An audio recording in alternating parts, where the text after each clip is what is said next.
আসসালামু আলাইকুম এভরিওয়ান, কেমন আছেন সবাই? আশা করি সকলে ভালো আছেন। আল্লাহর রহমতে আমি ভালো আছি এবং সুস্থ আছি। আচ্ছা, জমি আপনার দুইভাবে ক্রয় করতে পারবেন। একটি হচ্ছে প্রাইভেট মালিকানা থেকে, মানে ব্যক্তি মালিকানা, যেমন সাধারণ মানুষ যে জমিগুলো বিক্রি করে থাকে। আবার হচ্ছে কি আপনার যেমন কোম্পানি, রিয়েল এস্টেট কোম্পানি বা কেউ হাউজিং করে, হাউজিং প্লট আকারে অনেকে জমি বিক্রি করে থাকে। তো আজকে আমি কথা বলবো যে আপনি যদি কোনো হাউজিং থেকে বা কোনো সোসাইটি থেকে আপনি জমি ক্রয় করতে চান, সেই ক্ষেত্রে আজকে জমির বিষয়ে কথা বলবো, নট ফর ফ্ল্যাট। আজকে শুধু জমির বিষয়ে কথা বলবো। তো জমি ক্রয় করার ক্ষেত্রে আপনার কোন কোন বিষয়গুলো আপনার খেয়াল রাখতে হবে? মনে করেন জমির কাগজ ঠিক আছে কিনা, এটা তো প্রাথমিক। আপনার জমি আপনি কোনো ব্যক্তি মালিকানা থেকে কিনলেও মানে আপনার জমিগুলো কাগজগুলো চেক করতে হবে, বা কোনো সোসাইটি বা হাউজিং বা প্লট আকারে যারা জমি বিক্রি করে ওদের কাছ থেকে কিনলেও আপনি জমির কাগজগুলো চেক করতে হবে। তো জমির কাগজ চেক করার ছাড়া আপনারা কি কোন কোন বিষয়গুলো আপনাকে খেয়াল রাখতে হবে? যেমন জমির কাগজ ঠিক আছে, SARS, BS, CS, মানে হোয়াট এভার, সব ধরনের রেকর্ড, খাজনা খারিজ সবকিছু ঠিক আছে, বায়াদুল লিকুইড সবকিছু ঠিক আছে। এই সবকিছু ঠিক থাকার পরও আপনাকে কি কি খেয়াল রাখতে হবে?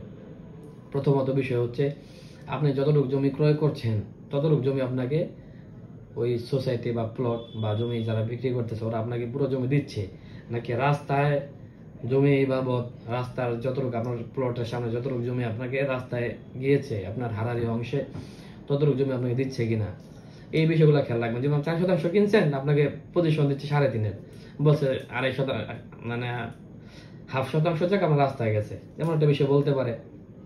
আরেকটা বিষয় হচ্ছে আপনার এই যে আপনার এখানে প্লট আছে, আপনার কোনো ধরনের মান্থলি বাৎসরিক কোনো ধরনের চার্জ আছে কিনা, যেমন সিকিউরিটি বিল বা কারেন্ট সিকিউরিটি বিল বাবদ বা আদার্স কোনো বা কোম্পানির সোসাইটি বাবদ কোনো ধরনের চার্জ আছে কিনা।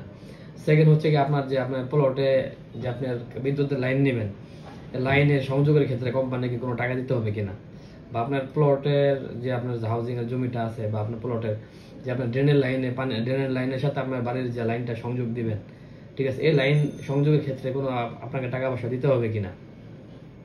এবং আরেকটা বিষয় হচ্ছে আপনি যখন এই প্লটটা আপনি বিক্রি করে দিবেন কারো কাছ থেকে, অন্য মালিকের কাছে আপনি বিক্রি করবেন, তো আপনি ডিরেক্ট কারো কাছে বিক্রি করতে পারবেন কিনা, নাকি আপনার কোম্পানির মাধ্যম হয়ে আপনাকে জমিটা বিক্রি করতে হবে, নাকি কোম্পানির কাছে বিক্রি করতে হবে, নাকি কোম্পানির কোনো অনুমোদন লাগবে, এমন কোন ধরনের বিষয় কোনো বিষয় আছে আছে কিনা যে আপনি ডিরেক্ট বিক্রি করতে পারবেন না, কোম্পানির কাছে বিক্রি করতে হবে, বা কোম্পানির একটা নেম লিস্ট থাকে, ওই নাম থেকে আপনাকে একটা NOC নিতে হবে, বিক্রি করার জন্য পারমিশন নিতে হবে, নানান ধরনের হিডেন অনেক কিছু বিষয় থাকে। কোনো ধরনের এইসব ধরনের কোনো বিষয় আছে কিনা, কোনো ধরনের ইস্যু আছে কিনা, জমির কাগজ সবকিছু ঠিক থাকার পরও এই বিষয়গুলো আপনাকে চেক করে পরে জমি ক্রয় করতে হবে। ধন্যবাদ সবাইকে, ভালো।